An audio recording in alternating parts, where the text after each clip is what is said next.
Hello guys, आप सभी का स्वागत है अपने चैनल खुराई जीएमएस कोचिंग में। आज हम आपके लिए लेकर आ चुके हैं एट गेट अभ्यास पुस्तिका कक्षा 7 भाषा भारती। तो चलिए बिना टाइम खराब किए अध्याय 1 कक्षा 7 का विषय हिंदी अर्थात भाषा भारती को हिंदी रहते हैं, तो इसका सलूशन देखेंगे। तो यहाँ पर सबसे पहले आप पाठ का नाम 1 मेरी भावना रहेगा और पेज नंबर 4 से 7 तक का संपूर्ण हल देखेंगे।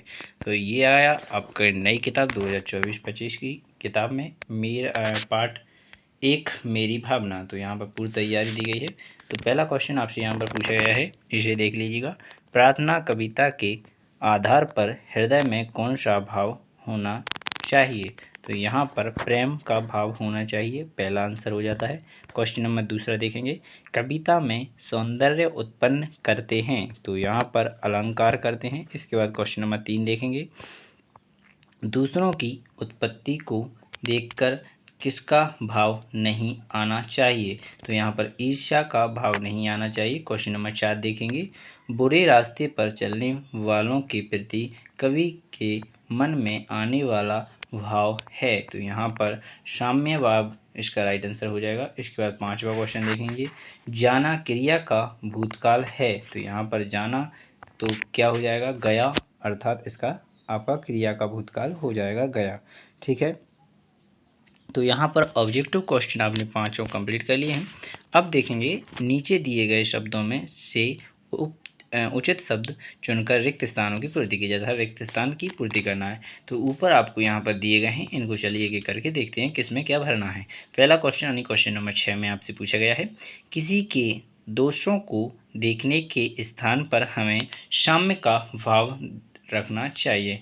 साम्य आपको ऊपर यहाँ पर दिख रहा है, तो इसे पहले नंबर पर कंप्लीट कर लेना है। चलिए इसके बाद देखते हैं आगे यानी क्वेश्चन नंबर 7, न्यायिक मार्ग से हमारे पैर कभी नहीं डिगना चाहिए, तो यहाँ पर किससे नहीं डिगमाना चाहिए? न्याय मार्ग से कभी नहीं डिगमगाना चाहिए। इसके बाद क्वेश्चन नंबर आपने यहाँ पर न्याय को पूछा गया है, तो ये दूसरे नंबर पर भर लेना है इसे। इसके बाद है क्वेश्चन नंबर 8, दीन दुखी जीव को देखकर आपके मन में आने वाला भाव करुणा है, तो कौन सा भाव आता है? तो यहाँ पर पहले नंबर पर आपको दिख रहा होगा, इसी को आपको तीसरे नंबर में भर लेना है, करुणा। इसके बाद क्वेश्चन नंबर 9 देखेंगे, सरल सत्य व्यवहार करूं पंक्ति में अलंकार है, तो अनुप्रास अलंकार इसका राइट आंसर हो जाएगा। अनुप्रास तो यहाँ पर आपको चौथे नंबर में इसे भर लेना है। इसके बाद रहेगा 10वां क्वेश्चन, श्याम पाठ पढ़ेगा, यह वाक्य काल का है, यानी कौन सी वाक्य काल का है? श्याम पाठ पढ़ेगा, तो यहाँ पर भविष्य काल का यह आपका हो जाएगा। तो किसका है? भविष्य काल का। पढ़ेगा यानी बाद में पढ़ेगा, ठीक है, तो भविष्य आ जाता है। अगर भूतकाल यानी पहले हो जाता है, वर्तमान काल यानी वर्तमान हो जाता है, अभी हाल जो है वो वर्तमान काल होता है। तो इस प्रकार आपका एक कंप्लीट हो जाते हैं। तो ये रहा आपका भूतकाल, तो इसे आप 5वें नंबर पर भर लेंगे। तो इस प्रकार आपने पूरा खाली स्थान कंप्लीट कर लिए। अब ऑब्जेक्टिव क्वेश्चन देखेंगे, तो नीचे आपको यहाँ पर क्वेश्चन नंबर दिख रहा होगा 11 में, अति लघु तृतीय, तो यहाँ पर क्वेश्चन नंबर 11 है, काल किसे कहते हैं? तो यहाँ पर क्रिया के जिस रूप में कार्य करने या होने के समय का ज्ञान होता है उसे काल कहते हैं। तो यहाँ पर क्रिया के जिस रूप में कार्य करने या होने के समय का ज्ञान होता है उसे काल कहते हैं। तो इस प्रकार आपको काल का समझ में आ चुका होगा। इसके बाद आता है क्वेश्चन नंबर 12 में देखेंगे, फैले प्रेम परस्पर जंग में मोह दूर पर हरा करे। इसके बाद अर्पित कटुक कठोर शब्द नहीं कोई मुख से कहा करें।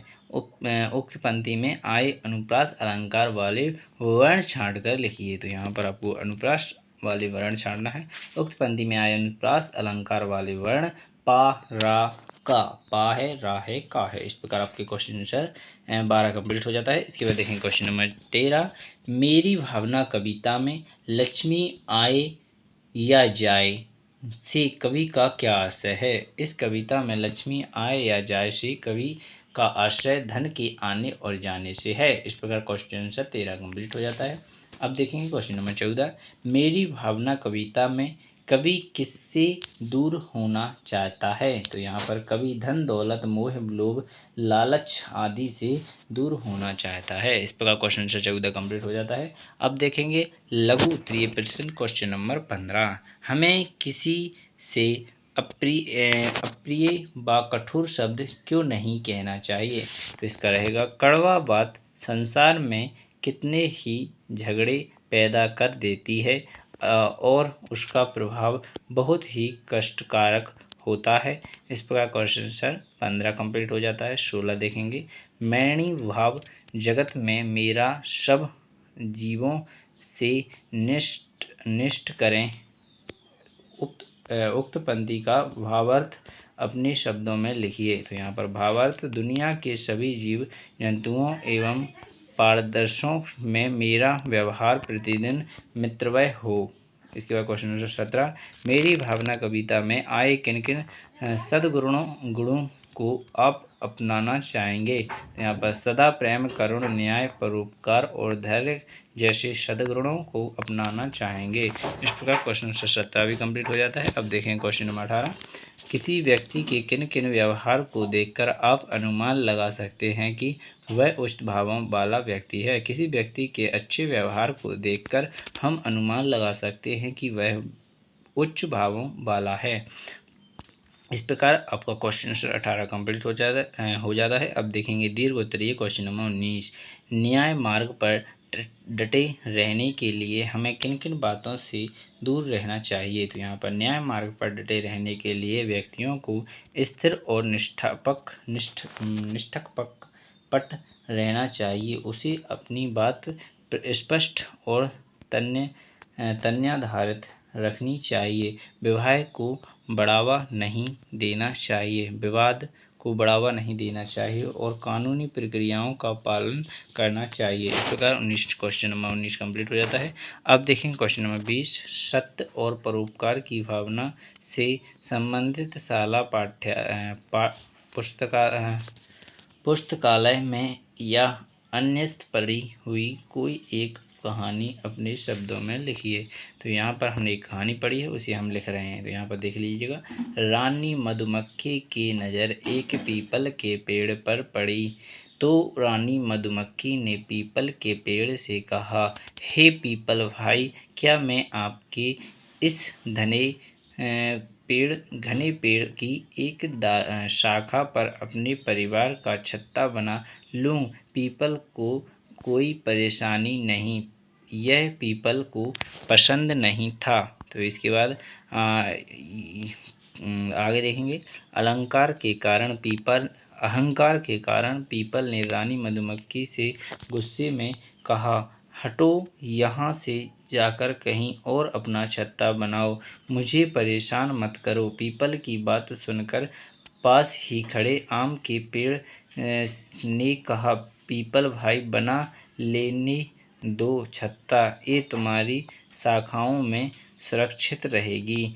पीपल ने आम से कहा, तुम अपना काम करो, इतनी ही चिंता है तो तुम ही अपनी शाखा पर छत्ता बनाने के लिए क्यों नहीं दे देते। इस बात से आम के पेड़ ने मधुमक्खी रानी से कहा, हे रानी मधुमक्खी, अगर तुम चाहो तो तुम मेरी शाखा पर अपना छत्ता बना लो। तो इस प्रकार आपका क्वेश्चन आंसर ऐसे इतना हो चुका है। चलिए और आगे देखेंगे। इस पर रानी मधुमक्खी ने आम के पेड़ का आभार व्यक्त किया और अपना छत्ता आम के पेड़ पर बना लिया। समय बीतता गया और कुछ दिनों बाद जंगल में कुछ लकड़हारे आए। उन लोगों को आम का पेड़ दिखाई दिया और वे आपस में बात करने लगे कि इस आम के पेड़ को काट कर लकड़ियाँ ले लिया जाए।